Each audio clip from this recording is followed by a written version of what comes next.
The same religion that's capable of hideous acts of destruction can also be capable of moments of healing, of restoration, and of hope.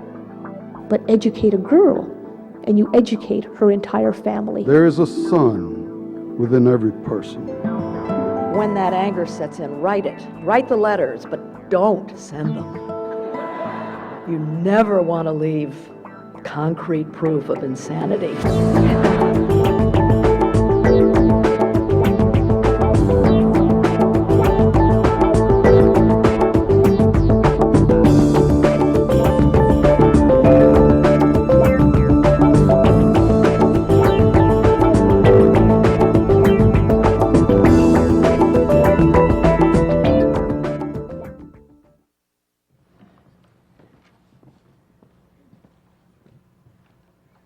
Good evening, and thank you, Dean Marshall. The 2004 midterm presidential election precipitated a great deal of soul-searching among the many Democratic politicians, disconcerted to find that values voters were abandoning them for the Republican Party. Over the past 2 years, we've witnessed Democratic politicians eager to shore up support among religious voters racing to join their Republican counterparts in showcasing their religious bona fides. House Democratic leader Nancy Pelosi established a 42-member Democratic faith working group. Presidential candidates Hillary Clinton and Barack Obama both have campaign staff dedicated to outreach to religious communities. Then, of course, there's Howard Dean, who named the book of Job as his favorite book of the New Testament.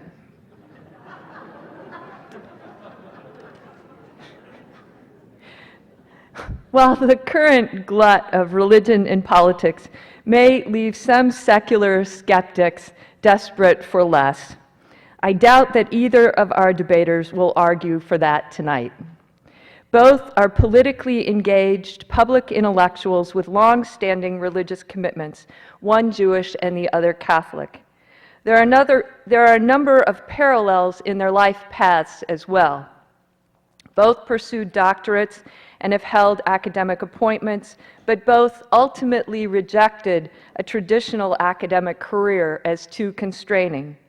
Both also seriously considered ordination at some point in their lives, and one of them is actually ordained.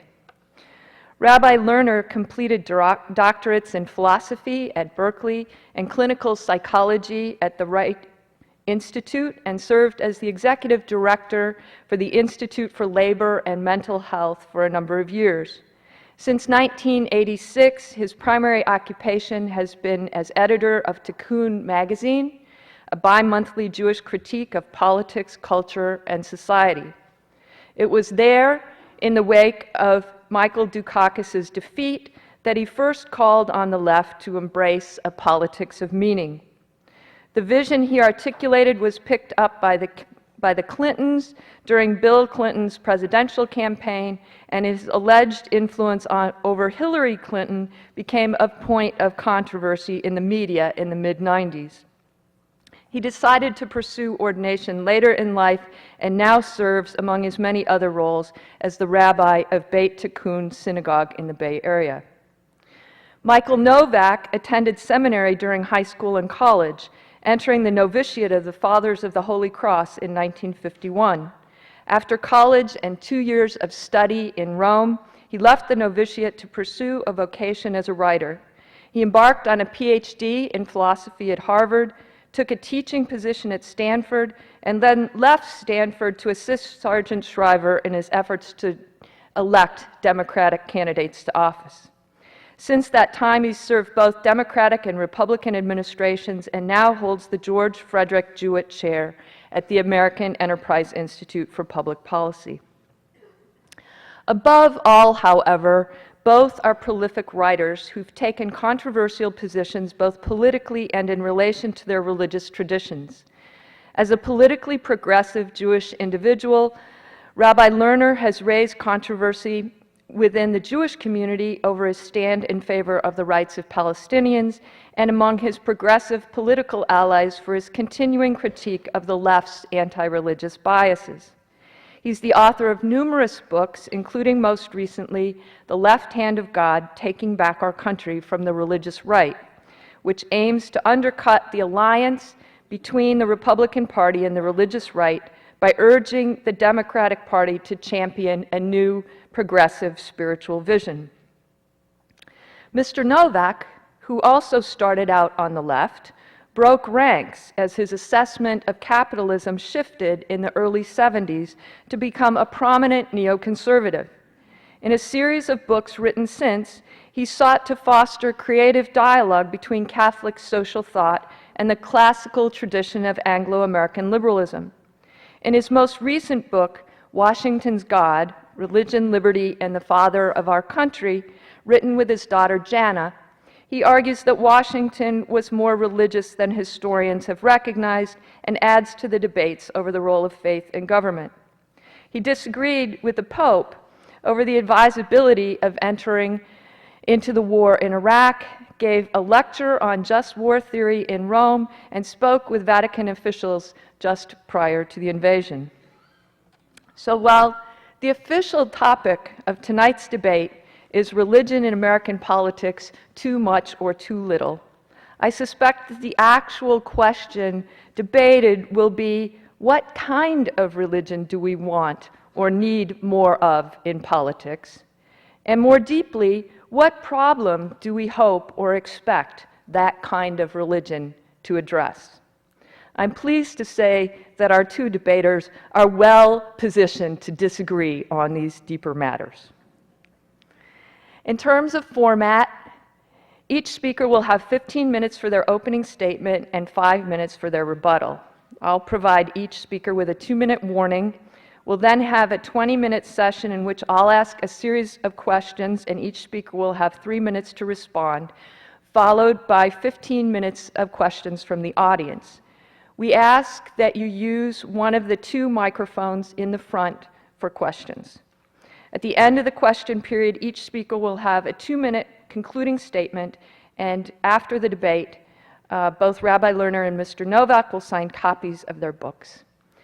I invite you now to welcome our distinguished guests, to listen as they address the complex relationship between religion and politics, and to consider the questions that you would like to have them answer. Rabbi Lerner will begin our debate.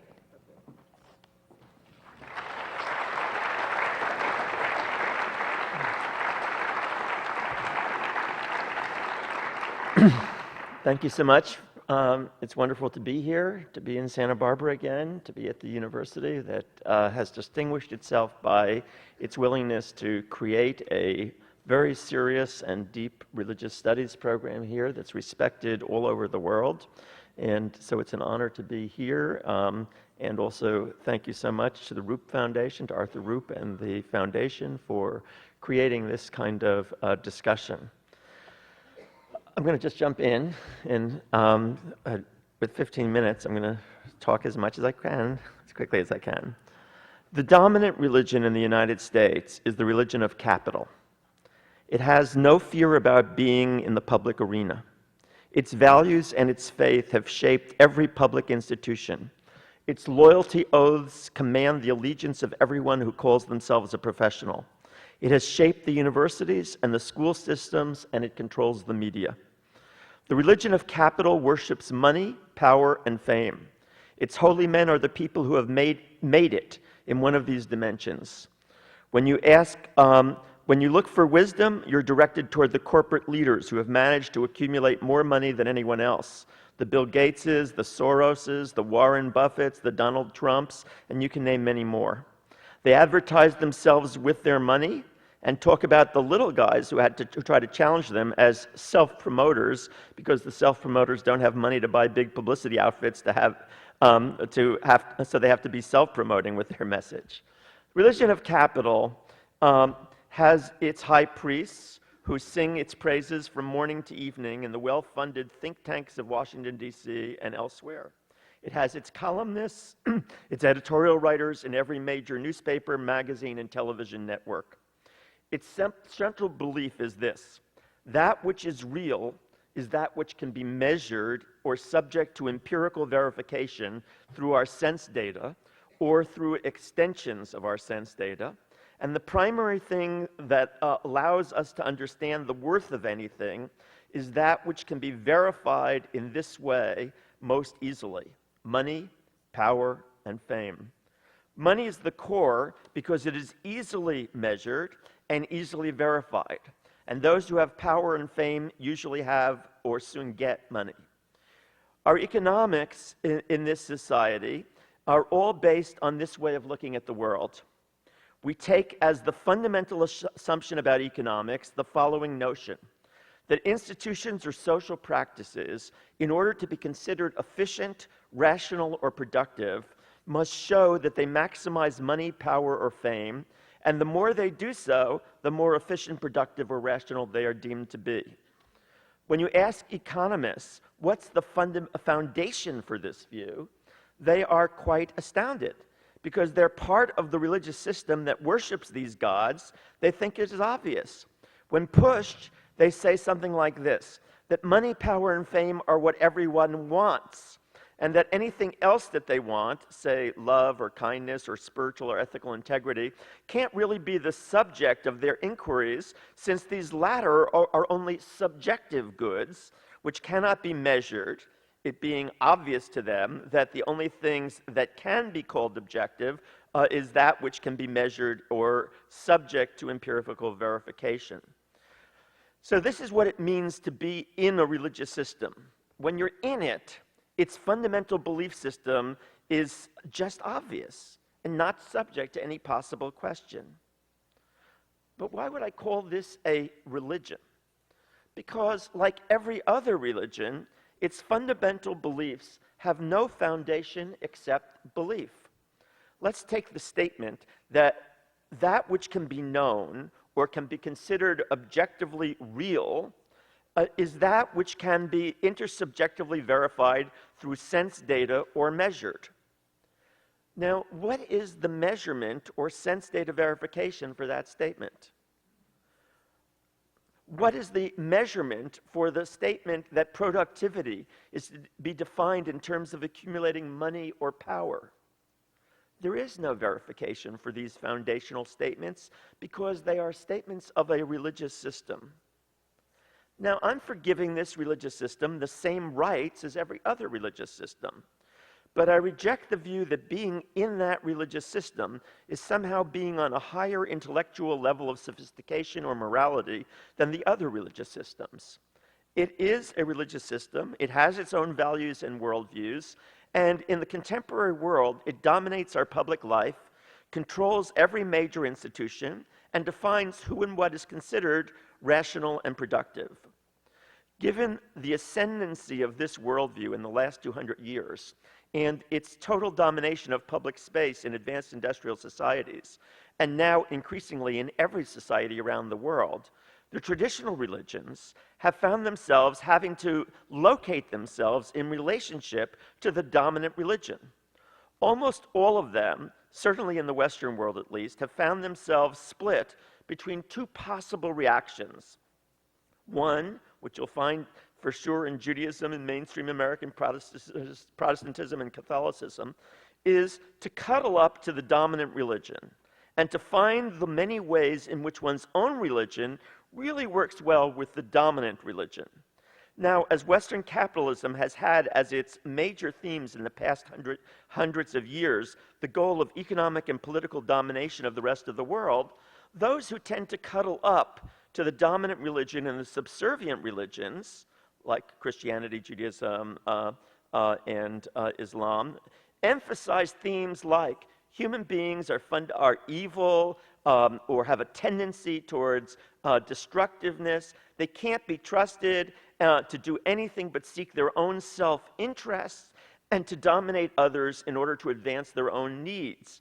And given this, the best thing for all of us to do is to find ways to support that domination, first by honoring those who are best at it, from the gladiators in our boxing rings and football stadiums to the gladiators who represent us in the military, currently helping destroy Iraq and threatening to do the same in Iran, and cheering on those who have proven themselves realistic by their ability to amass money and power and control others.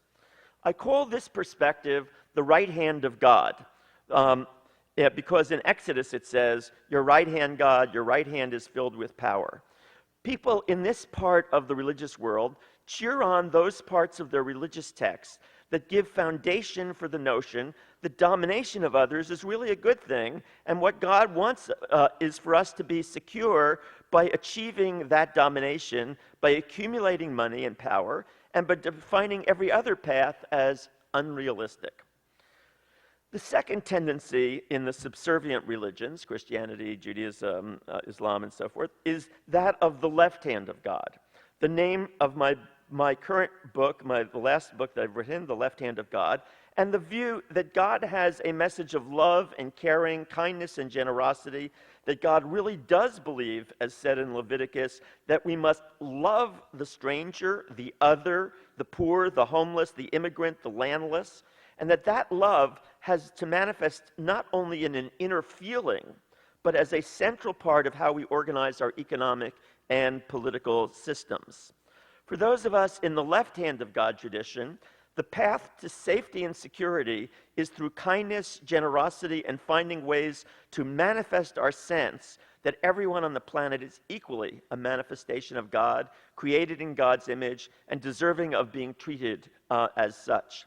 I'm sure that many of you are familiar with texts in both the Hebrew Bible and in what Christians call a New Testament, with Jesus' retort to his followers that when people meet him at a later point, he will say that they abused him because they abused the least among them by failing to feed, clothe, and protect the powerless.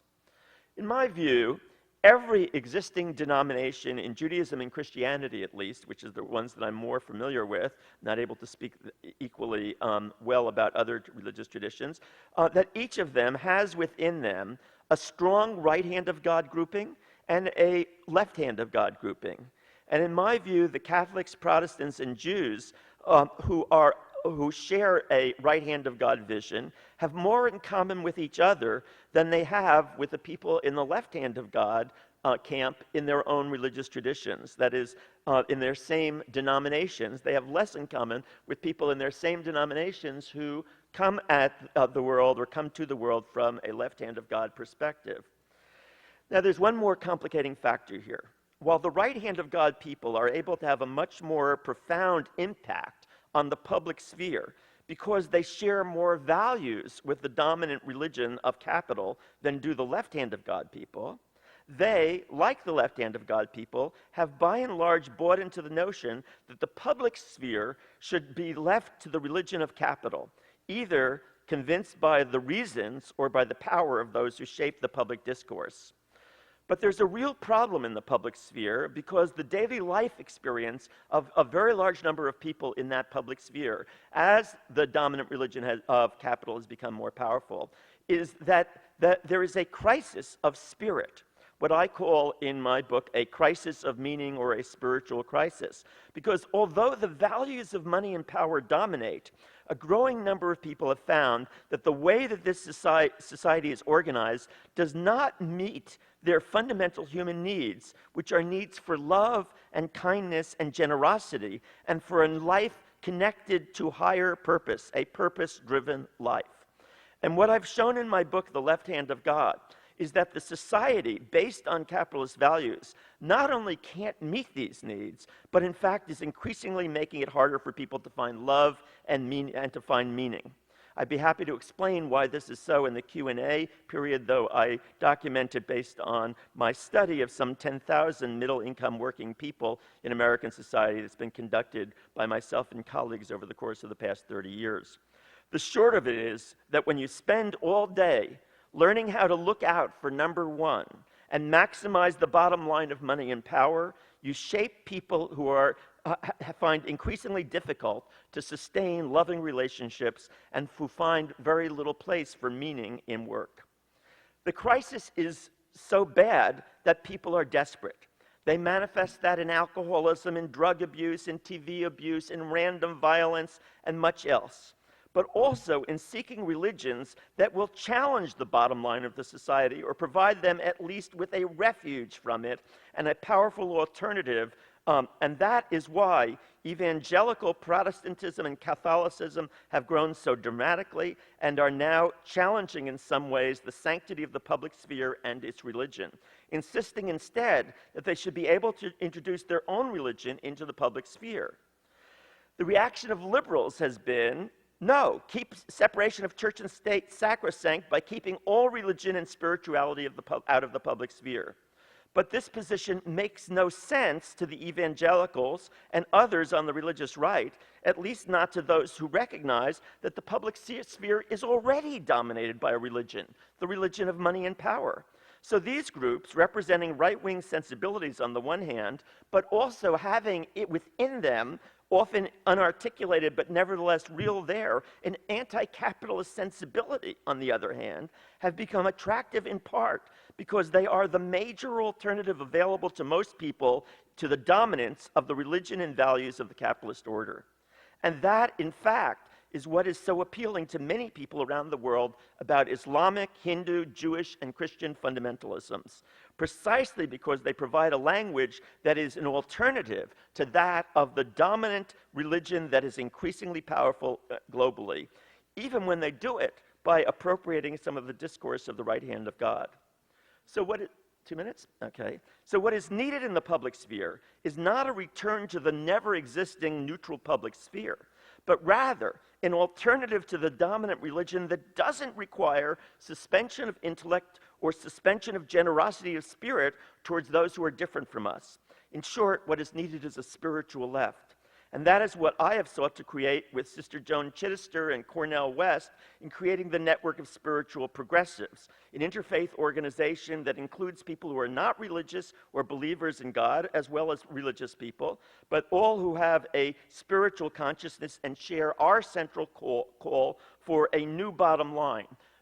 And to make that precise, what we are calling for is a new definition of productivity, efficiency, and rationality. So that institutions, social practices, legislation, whether we're talking about schools, whether we're talking about the court system, whether we're talking about the health system, whatever we're looking at, that institutions be judged efficient, rational, and productive, not only to the extent that they maximize money and power, but also to the extent that they maximize love and caring, kindness and generosity, ethical and ecological sensitivity, enhance our capacities to respond to the universe with awe and wonder, and enhance our capacities to respond to other human beings as embodiments of the sacred.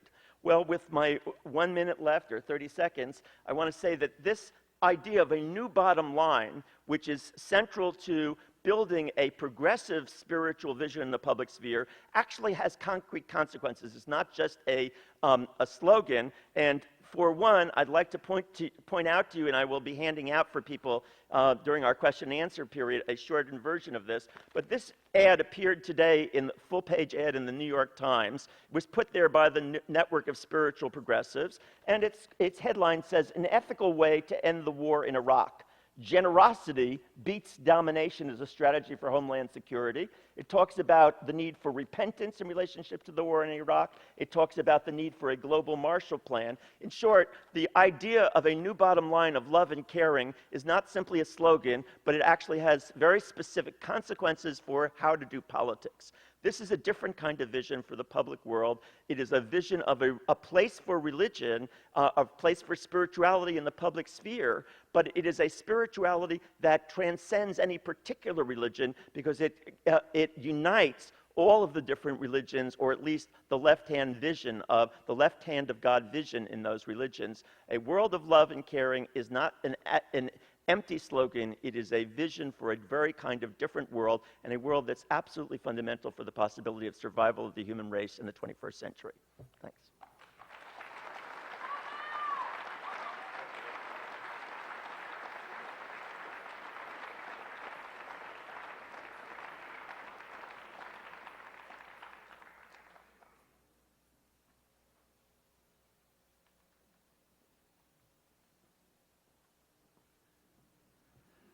Well, thank you very much for having me back to campus. I'd like to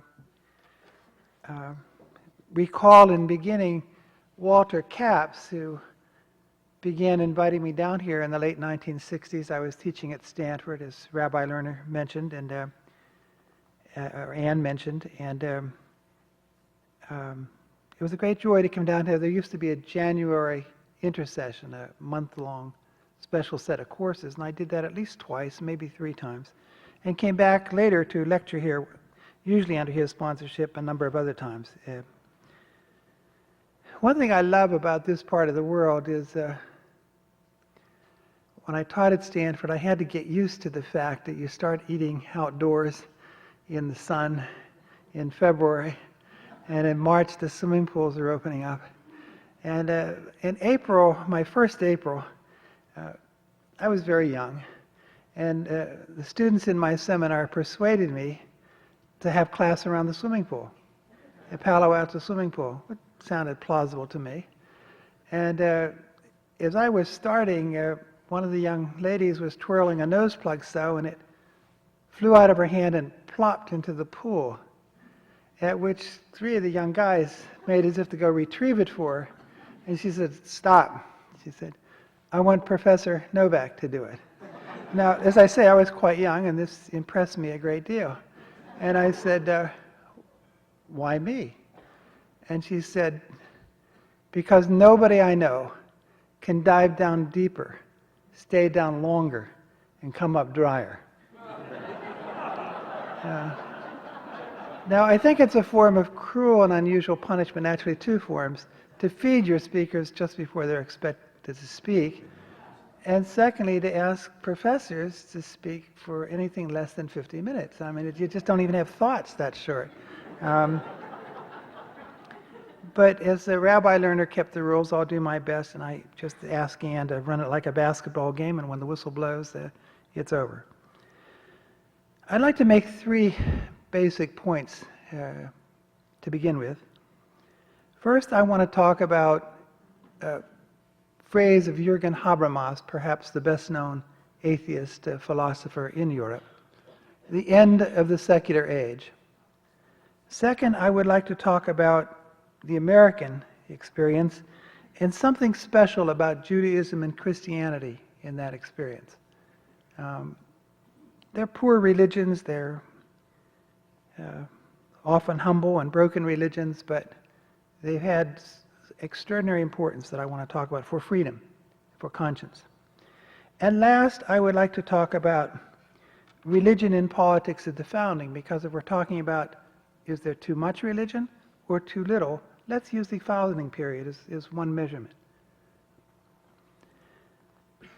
Jürgen Habermas has written a series of essays after September 11th, 2001, expressing his astonishment, his awakening after that awful day,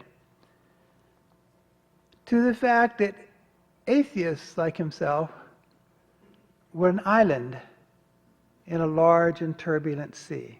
He hadn't quite felt that before. He could see the growth of religion, not the decline of religion, all around the world. And he felt that the end of the secular age didn't mean he was going to stop being an atheist, not at all. But he did think that atheists needed to make some changes and religious people needed to make some changes. Atheists needed to show respect for religious people, a kind of mutual respect.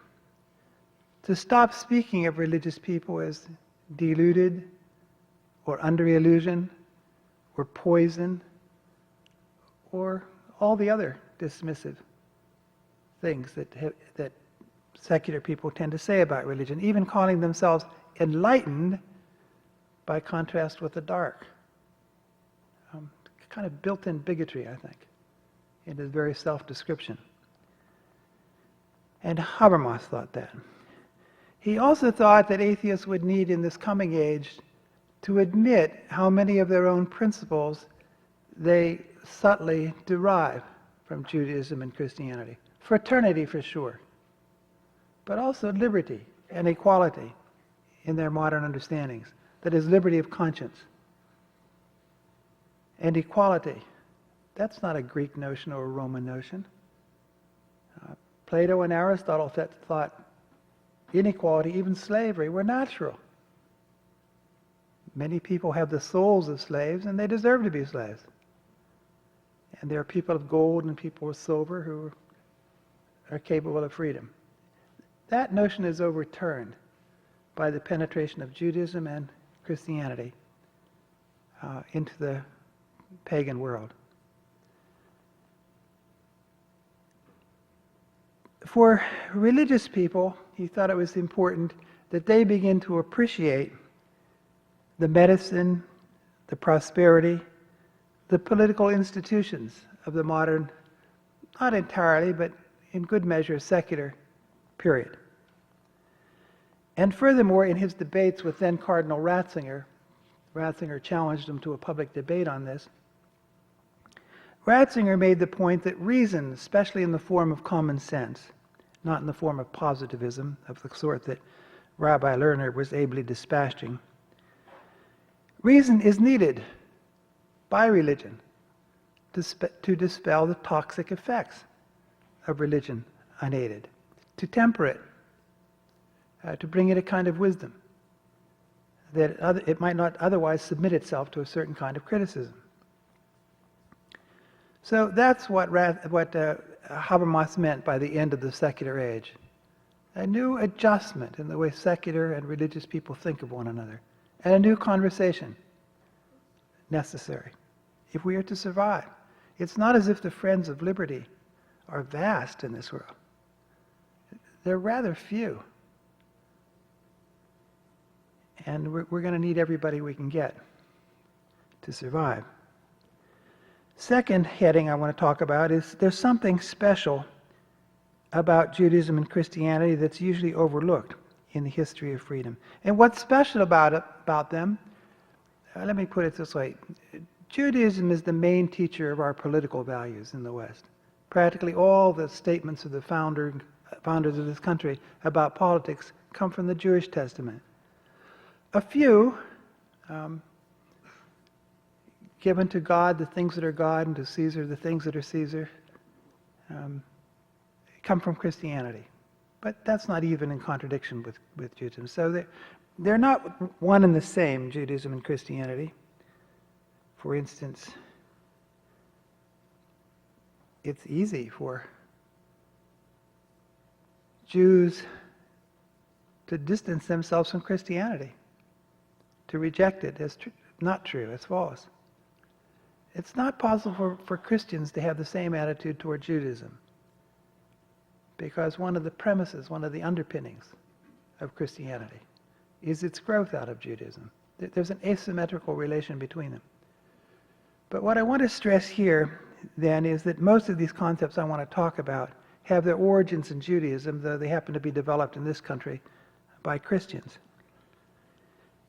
Take the concepts of religion and of God and of conscience used by George Mason, James Madison, and Thomas Jefferson in the Virginia documents, the Declaration of Religious Liberty, the Declaration of Rights, in Madison's Remonstrance in 1785, 9 years later, and in Jefferson's Bill for Religious Liberty. Now, the definition of religion given in the Virginia Declaration of Rights in 1776 is this: religion, or the duty which we owe to our Creator, and the manner of discharging it, can be directed only by reason and conviction, not by force or violence. And therefore, all men are equally entitled to the free exercise of religion, according to the dictates of conscience, and that it is the mutual duty of all to practice Christian forbearance, love, and charity towards each other. That last sentence suggests the Christian provenance of this immediate thing. But the basic point doesn't apply just to Americans or just to Christians or just to Jews. It applies to all women and all men across the world. The Buddhists and Muslims actually came up for a vote in the Virginia Assembly whether in this text or another which came later, which spoke of the divine author of our religion, should be added the name, Jesus Christ.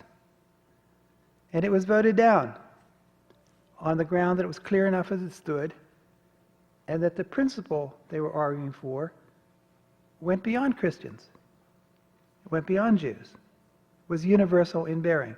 It's an ordinance of, I think, extraordinary self-denial or self-restraint, arguing for no rights for oneself that one does not also concede for all others. Now, Madison, in his remonstrance 9 years later, begins by repeating this same proposition. Because I hold it for a fundamental and undeniable truth that religion, or the duty which we owe to our Creator and the manner of discharging it, can be directed only by reason and conviction, not by force or violence. He just picks up the motif from Mason, and Jefferson, in his bill, picks up exactly the same sentence and repeats it. But Madison goes on, the religion then of every man must be left to the conviction of conscience of every man, and it is the right of every man to exercise it as these may dictate. Now, he goes on, and I don't have time to read the whole quote. It's really quite marvelous. But the point of it is this, that's not usually called attention to. This definition of religion, this conception of God as spirit and truth, concern more about what happens in our conscience than about our outward behavior. And this conception of conscience are Jewish and Christian and no other. You don't find them in any other tradition in the world. That's what I think is precious and a special contribution. Everybody makes a contribution, but this is the great contribution of Judaism and Christianity to political life. This principle of religious liberty, this principle of respect for conscience, this principle of respect for evidence, and that religion should be founded on, must be founded on those. Now, they argue that you have a duty to your Creator because, as they explain, if you understand the meaning of Creator and creature, it's obvious you have a duty. It's self-evident. A duty, at the very least, of gratitude. Everything you have, you owe to the Creator. But if you have that duty, two things follow. One, you have to have the right to. If you have a duty to the Creator, you have to have the right to exercise it. And two, nobody else can interfere in that. It's inalienable. Your mother and your father can't exercise this right in your place. Only you can do it. You can say yes, you can say no. It's your liberty. But it's only yours. And it's also, as Madison goes on, it's precedent, comes before civil society, a notion quite different from John Locke's. It doesn't come after the formation of civil society. In the act of the contract, it comes before. Now,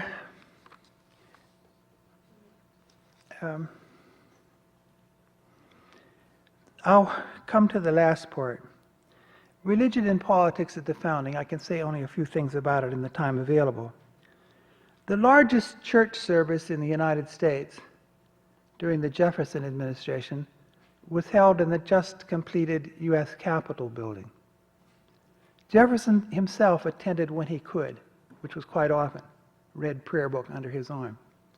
And he also insisted on having music supplied at federal expense by the Marine Band. Where was the ACLU when we needed them? And they might have stopped us right in the beginning. The declarations of the Congress, these are now official declarations, political declarations of the Senate and House, begging the repentance of the people and the pardon of God for the multiple transgressions of the American people, severally and collectively. Days of thanksgiving, days of petition. These are frequent, almost annual, official acts of the government of the United States.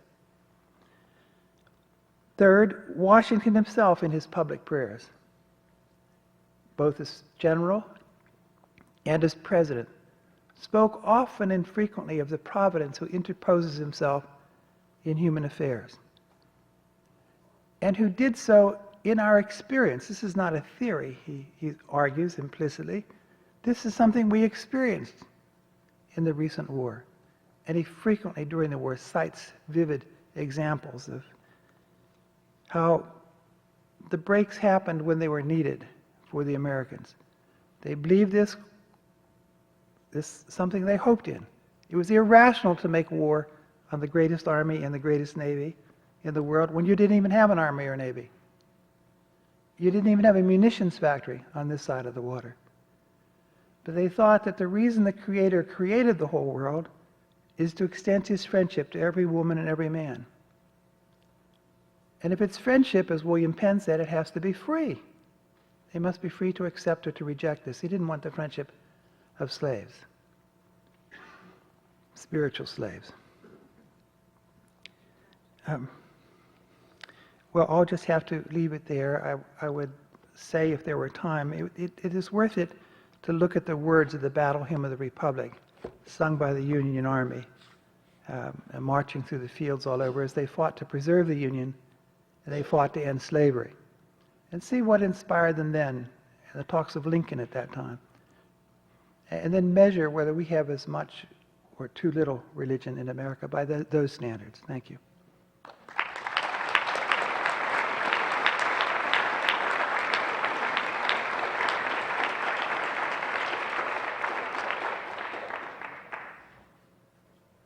So, should we do it from here?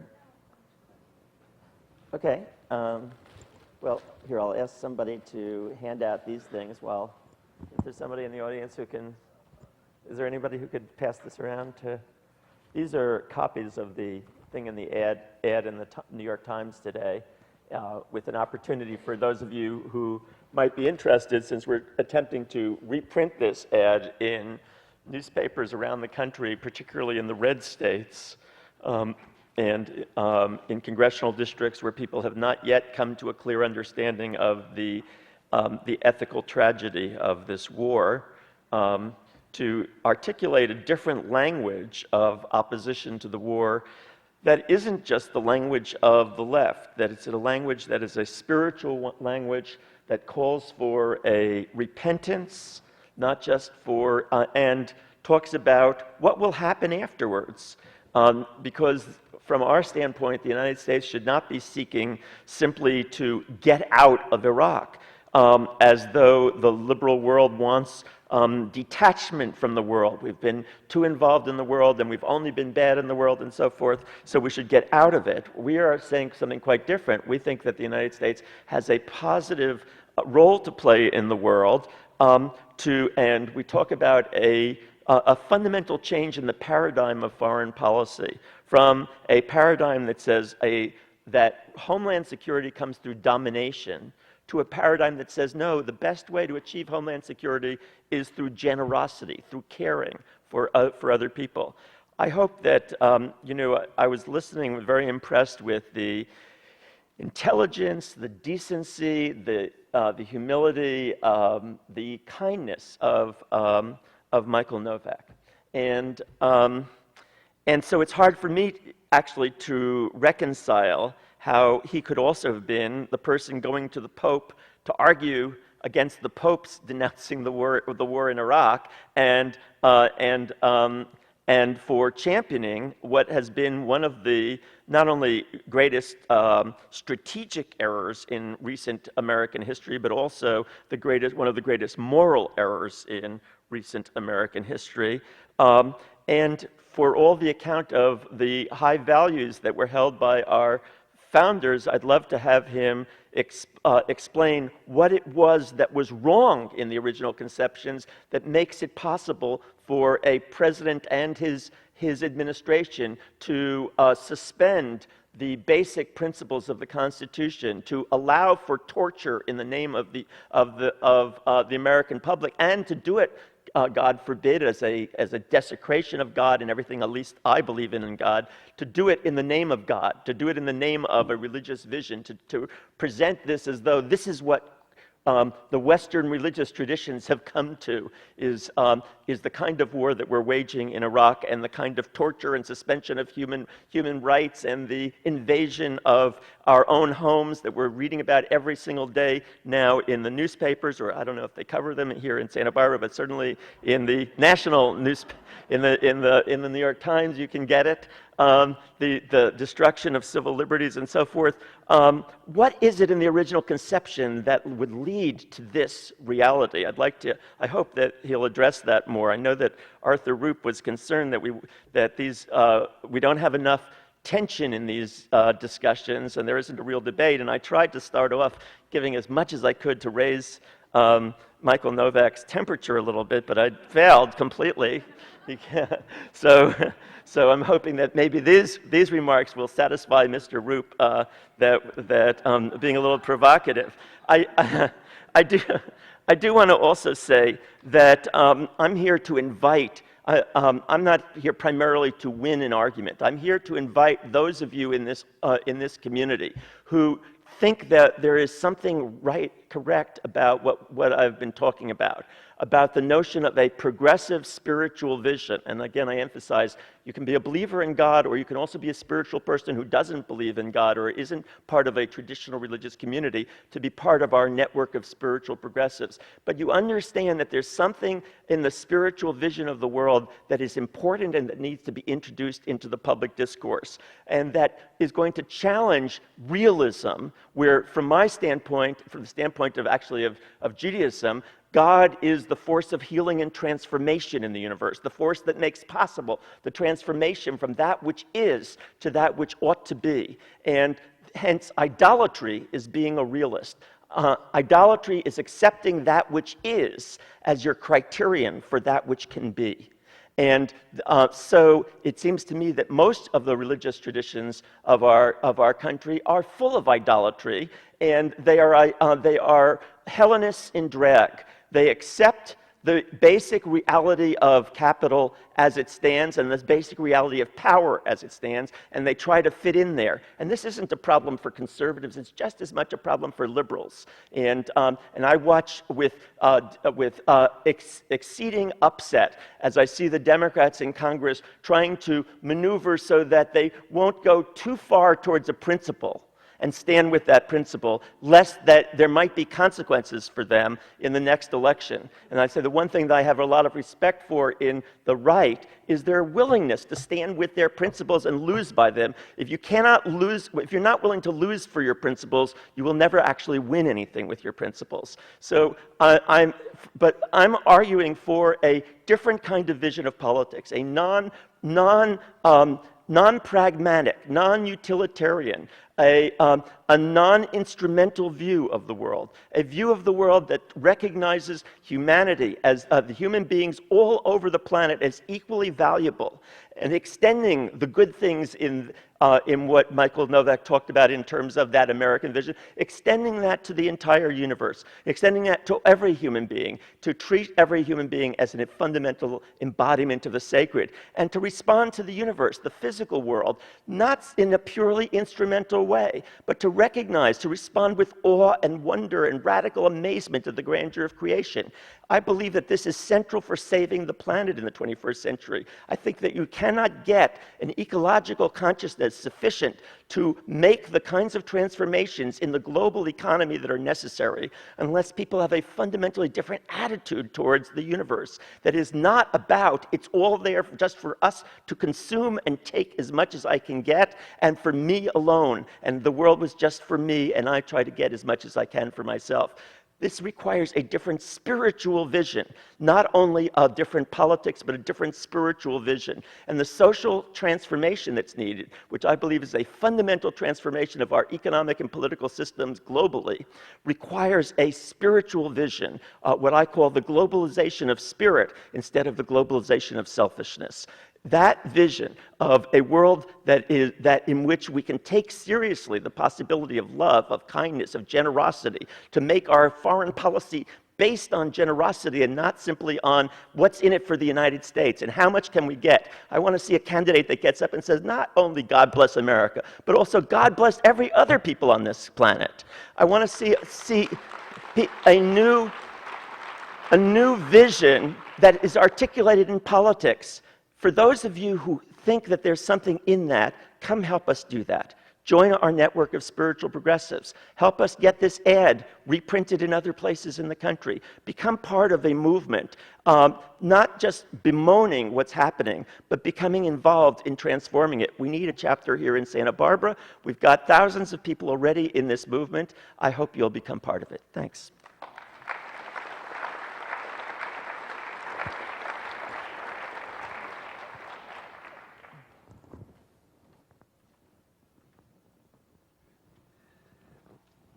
When I was growing up, most religious people in this country were on the left. Certainly Catholics and Jews were in the northern cities, and the Bible Belt was yellow dog Democrat. I'd rather be a yellow dog than vote Republican. The left lost those people. And Rabbi Lerner has some fairly wise things to say about how it lost them and why. But it did. I can remember when I was talking against the war in Vietnam, one of the was on the advisory board of the founding board of not the founding board, but the board of clergy and laity against concerned about Vietnam, was to urge religious people, especially in the evangelical churches, but elsewhere, not to interpret religion, Christianity in any case, as a private telephone line to God, but as a people of God, called to build the city of God. Thy kingdom come on earth as it is in heaven, as the Our Father teaches us. It's a social vision. It's a vision of remaking the world over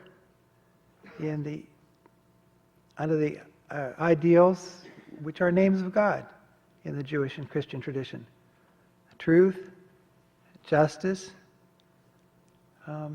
liberty, love. And that's a huge task to which Jews have been called from the very beginning. Now, another thing I will note about and that's one thing that drove me more and more from the left. I wasn't knocked off my horse one day on the way to Damascus. It wasn't a sudden conversion, but it was just an accumulation of watching things of the left that I had supported, the war on poverty, etc., and watching them fail. And New York City, the richest city in the world, go bankrupt, with more liberals in it than any other city. And crime rates quadruple in 20 years. And older people were very much helped by the war on poverty. But watching the disintegration of families among poor people in Washington, D.C., the ethics capital of the world, 70% of the children are born into families without fathers, unmarried women with children. That's the fastest growing body of the poor in the United States. We didn't intend to cause that, but gosh darn it, it happened. Now, another part of my education was that Paul Tillich used to say at Harvard when I was there, any serious Christian must be a socialist. He thought capitalism was almost actually more demonic than Rabbi Lerner. You could take some lessons in anti-capitalism from Paul Tillich. Liberal arts were anti-capitalist for aristocratic reasons, looking down on work and sweat, preferring the liberal arts, the non-sweaty arts. And social sciences were mostly collectivist in their vision, not the individual. And as Marx said, I don't believe this, but the point he made has a thrust to it that's worth thinking about. Social science is applied Marxism. So it was very difficult to be a capitalist. You never heard about it. When I wanted to publish a book on my own reflections on it, because it puzzled me how, if capitalism is so evil, all the poor people that I grew up with were moving out of poverty. And all those immigrant neighborhoods, Western Pennsylvania and elsewhere. There's something happening here that's not happening. My family is Slovak, the center of Europe. To Slovaks who went to other countries, it's not happening as it is here. So something's happening here that nobody's calling attention to. But I had a hard time finding a publisher for the book with the name, it was called The Spirit of Democratic Capitalism. Most of my friends, there were very few neoconservatives in those days, also were unhappy with it. They were socialists in their background. It was really hard for them to put their names, I mean, their support, even indirectly, behind something in favor of capitalism.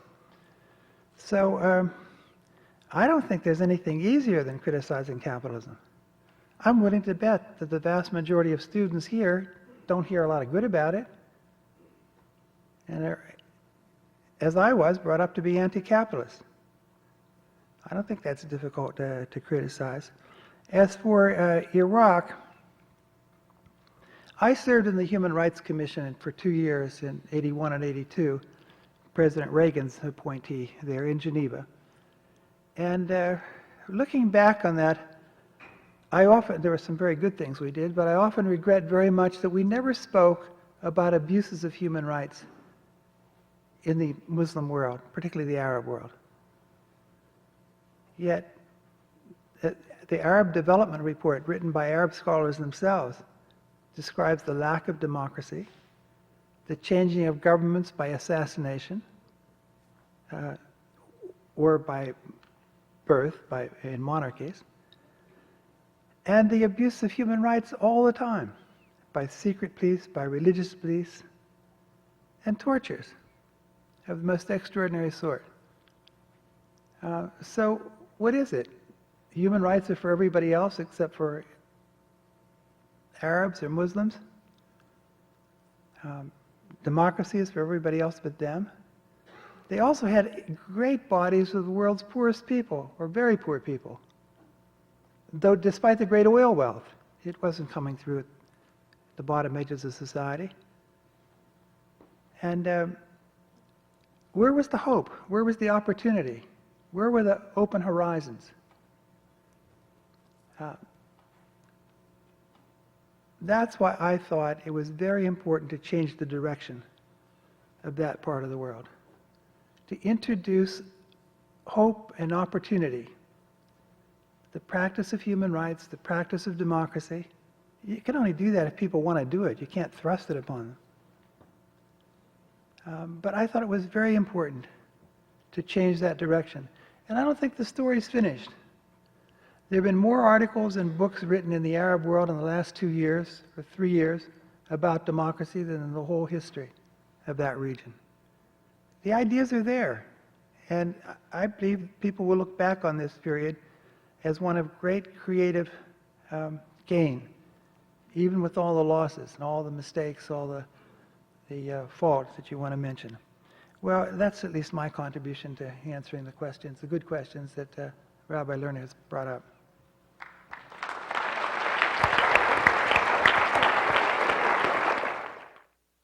Well, thank you, both of you.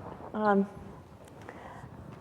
think maybe let's stay on this topic of capitalism for a little bit longer here.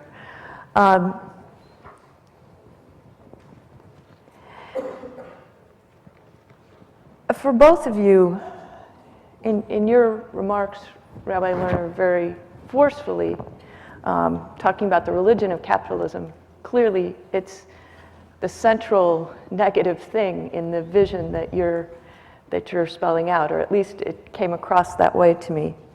And here in the latter part of your remarks, you turned to the subject of capitalism. I was drug into it. You were drug into it. But I guess I'd like to drag you a little bit further. Because it seems to me that in your life history, that's been a central transition toward a more positive view of capitalism. So I'd like to hear you both talk a little bit more about your understanding of the moral effects of capitalism and how the religious vision that you're advocating relates to that.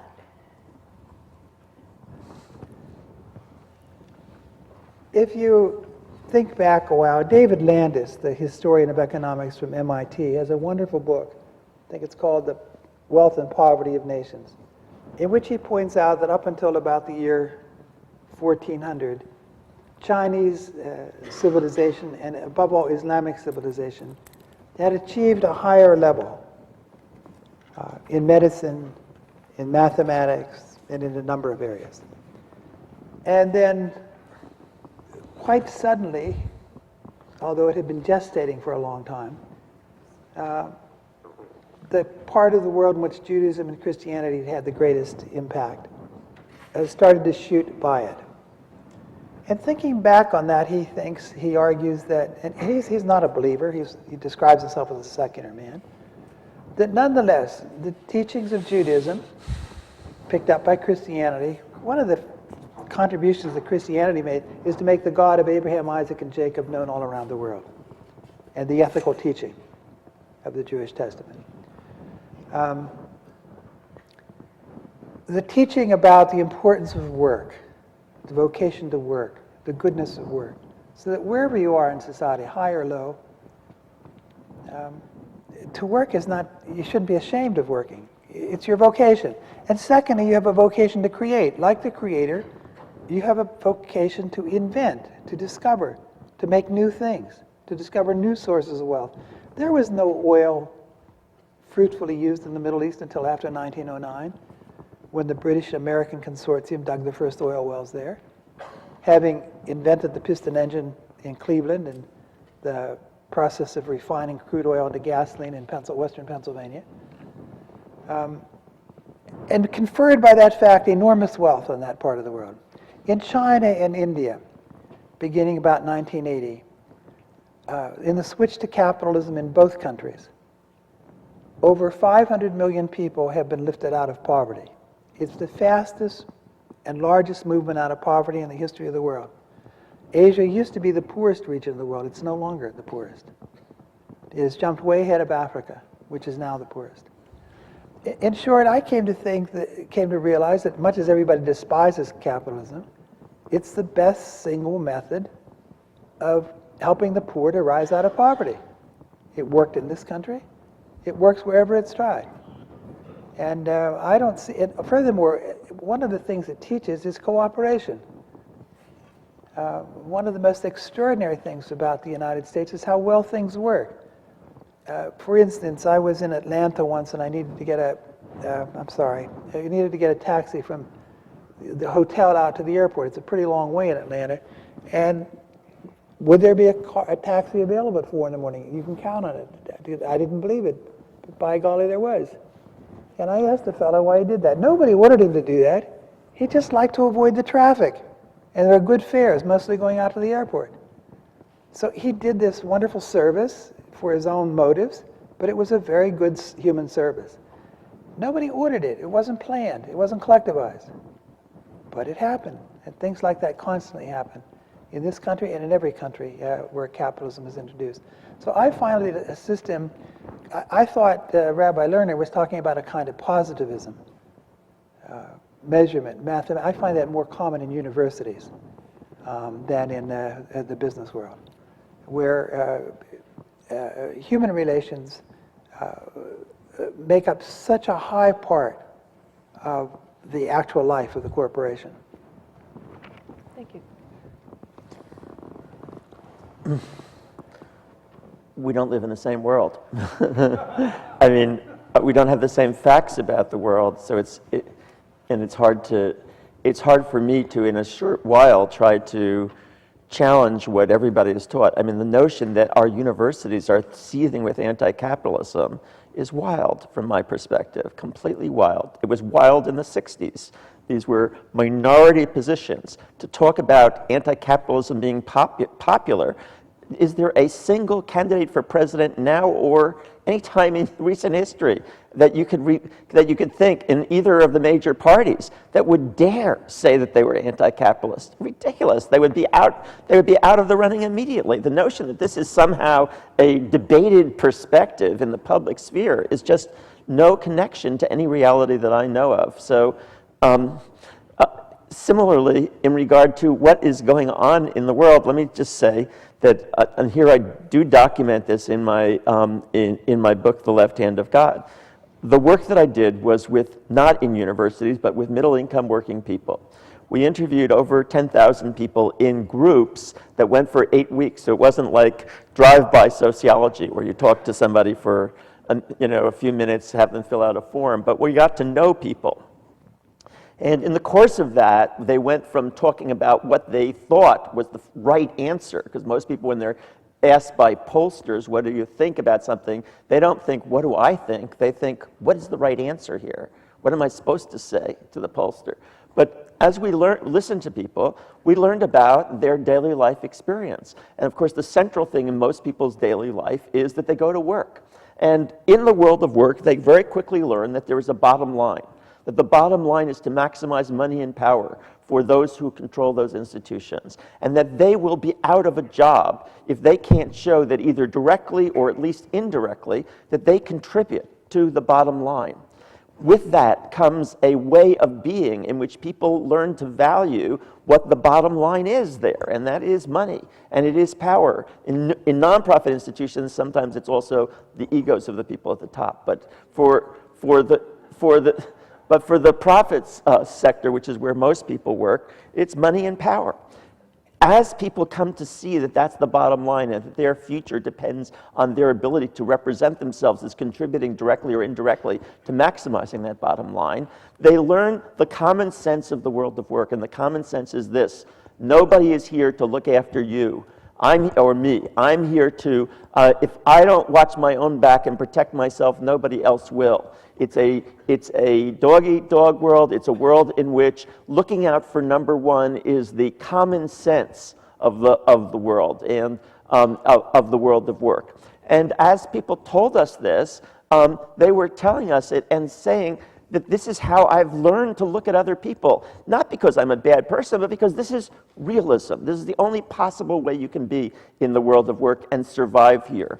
And looking out for number one means that I have increasingly that we see other human beings as in instrumental terms. What can you do for me? How can you be of use to me? What can you do that will advance my interest? If I have to give something to you back, fine, okay, that's a contractual exchange. But basically, the frame that I see you in is that frame. Or to put it in religious language, it's a frame of unlearning how to see human beings as created in the image of God and seeing them in instrumental terms. Well, when people bring this home into the rest of their lives, they end up with a way of dealing with other human beings which undermines loving connection, which undermines families, which makes it extremely difficult for people to maintain loving relationships in a long-term sense. And as I say, I try to explain this. I see you want me to stop, so I'll stop. But I'll say that these dynamics play out in the whole society in ways that really undermine the possibility of loving and caring relationships. And there is a deep crisis as a result in capitalist societies about love, about caring, about generosity.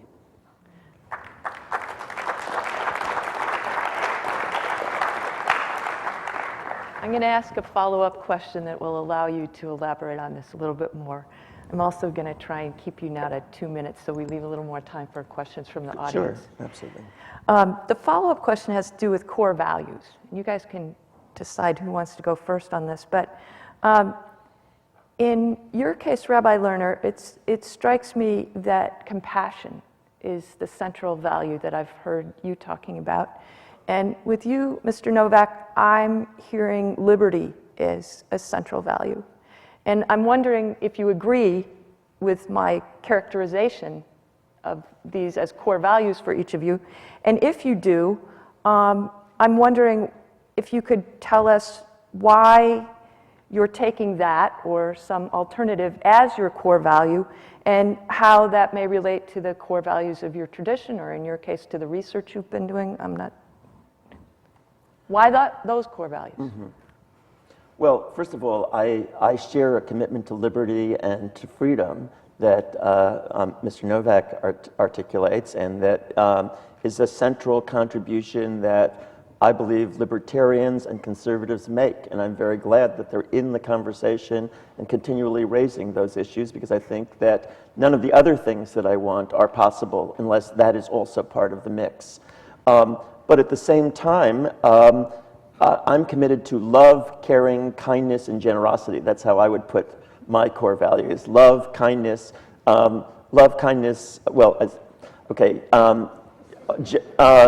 generosity, but I'd also add into there awe and wonder at the amazing reality of the universe, and with it the God of the universe. So where do I come to this from? Well, I come to it from my religious tradition. I come to it as a religious Jew who is commanded to love not only the God of the universe, but to also love my neighbor, but not only my neighbor, but the stranger, the other. Now, I'll tell you something. I never learned this when I was growing up. In Hebrew school, they never emphasized this point.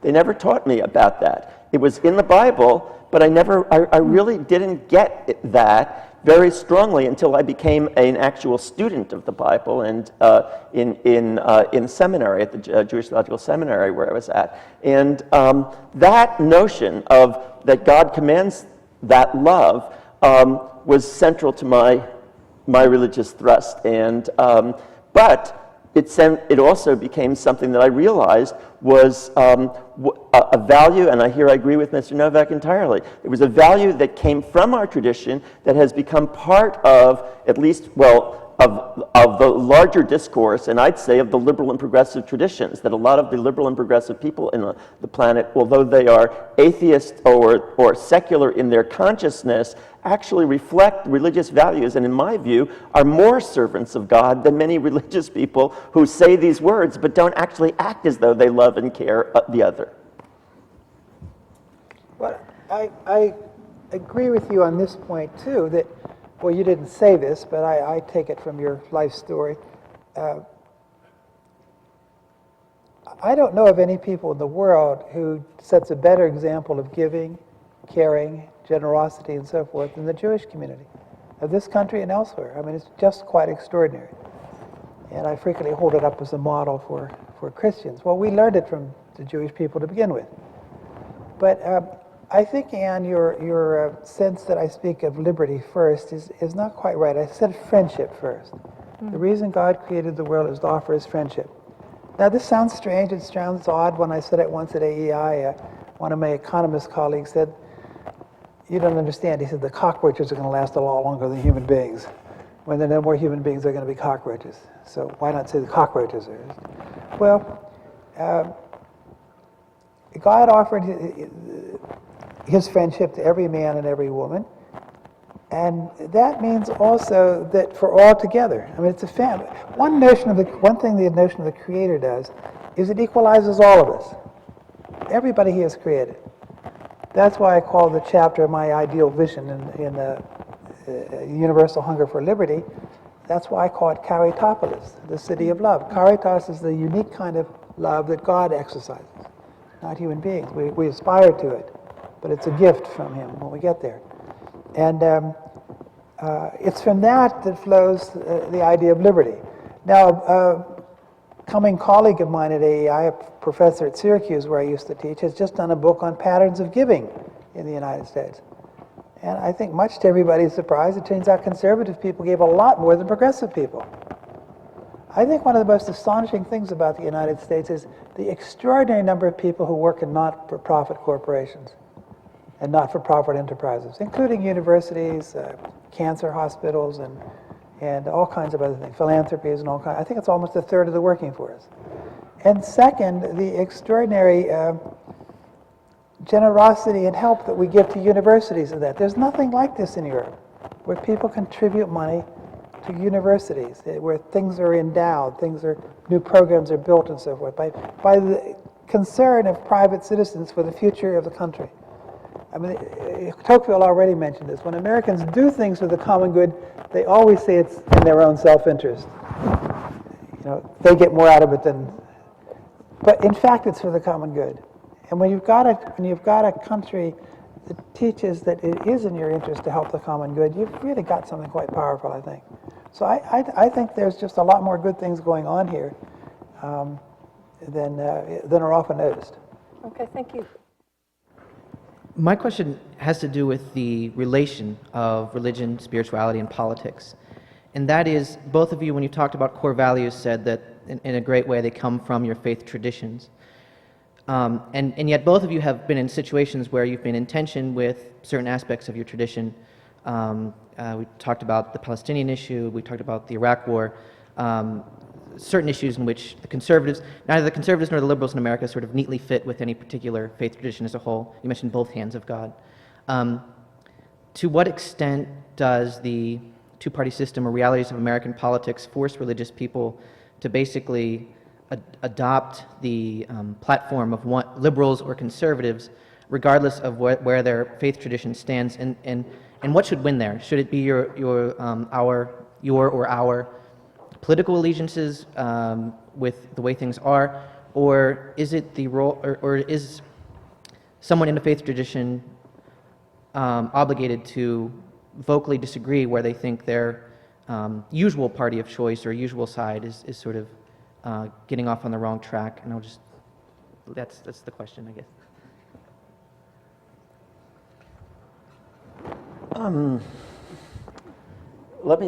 I think I've got it. And or maybe this is a free association to your question. People bring their values into the public sphere all the time. I don't think religious people or spiritual people should be any disempowered from bringing their values into the public sphere any more than secular people should. I am against the establishment of any particular religion, but I am not against people arguing for their values in the public sphere, including how those values get translated into legislation and so forth. I think that it's important for people to be able to do that. What I've been trying to suggest with my talk this evening is that it's not that there's a public sphere that is a neutral public sphere. The public sphere already has a set of values. They are the values of dominant capital. They have a tremendous impact in all of the debate that goes on in this country. They define what seems to be reasonable and what seems to be out of the mainstream. And I would argue that the positions that I'm articulating about love, kindness, generosity, awe and wonder are out of the mainstream. They are not values that you hear articulated in the public sphere, either in political elections or in actually shaping the decisions. And that, by the way, is why I have often said, even though tonight I'm defining capital as the dominant religion, I also said I'm for tolerating the religions. I'm for tolerating all the religions. And I don't consider myself anti-capitalist. I consider myself to be an agnostic on the question of what the best economic system is. I only know what the best of what, I don't care what you call the economic system. What I care about is when you're sitting in the boardroom, when you're sitting in the congressional conference between the House and the Senate deciding what pieces of legislation actually gets passed, when you're sitting in the White House, when you're sitting in the places of decision making, what's your bottom line? What is it that you actually count? And if you're counting money and power and the power of the United States or the money of the corporations, etc., as your bottom line, that's very different than the values that I want to see. The bottom line I want to see is one that not only focuses on money and power, but equally focuses on love, on generosity, on kindness, on generating a consciousness of recognizing the other as an embodiment of the Spirit of God and recognizing the universe with awe and wonder. And if you're doing that, I don't care what the name of your social system is, I'm for it. Are you willing to let that stand as your concluding statement? Sure. Let's make the... Okay. We're going to let that stand as Rabbi Lerner's concluding statement.